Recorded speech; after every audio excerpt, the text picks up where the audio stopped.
Hey guys, welcome back. Have you ever found a Facebook ad that's finally making sales? Then the moment you increase the budget, everything falls apart. The cost per sale goes up. The return on ad spend drops, and suddenly, a profitable campaign starts losing money. So this is one of the biggest frustrations affiliate marketers face. Many people think scaling simply means increasing the budget, but that's exactly where they go wrong. In today's video, I will share the Facebook ad scaling strategy I use for affiliate marketing to grow winning campaigns without risking everything on one ad set. So whether you are promoting Clickbank product, buy goods, or any affiliate offer, I will show you when to scale and how to scale, and the mistakes to avoid so you can grow your campaign with more confidence. So let's get started. So before talking about scaling, there's one important thing to understand. Never scale a losing campaign.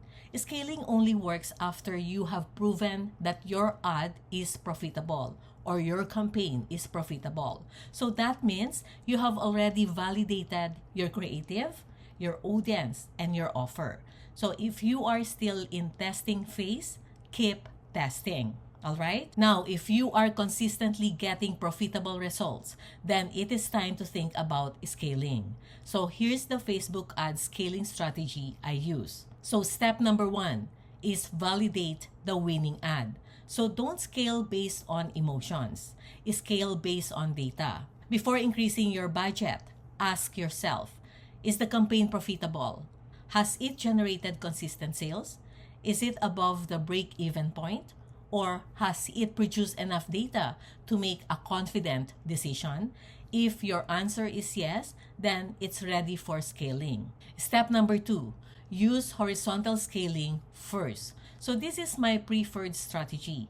Instead of doubling the budget or increasing your budget on one ad set, create multiple ad sets using the same winning creative. So for example, duplicate the winning ad set, test different audiences, or test different look-alike percentages from your product vendor. And you can test broad targeting versus interest targeting. This spreads the risk instead of putting all your budget into one campaign. Next, step number 3 is scale slowly. A common mistake is increasing the budget by 100% overnight. Instead, increase gradually. Or better yet, let the duplicated campaigns prove themselves first. Slow scaling usually keeps performance more stable. So you can increase your budget by 20% to 30%. So it depends on your daily budget. And this is also depends if you are running ABO or CBO. So when you are running CBO, meaning your budget set in the campaign level. But if you are using ABO, ad set budget optimization, then your budget is set when you are creating your ad set. So step 4 is monitor your KPIs. Don't just look at clicks. So watch the numbers that matters to us, like cost per purchase, cost per click, click-through rate, landing page conversion rate, and return on investment. So if those numbers stay healthy after scaling, you are moving in the right direction. And step number 5, keep testing. So even after finding a winner, don't stop testing.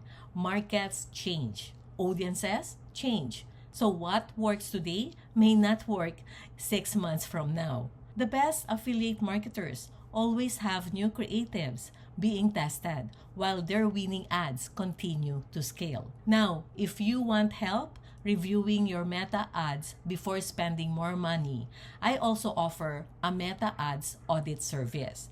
I personally review your campaigns, KPIs, creative, tracking, and scaling opportunities to keep identify what's working and what's holding your campaigns back. I'll just put the link below this video. And thanks for watching, and I will see you in the next video.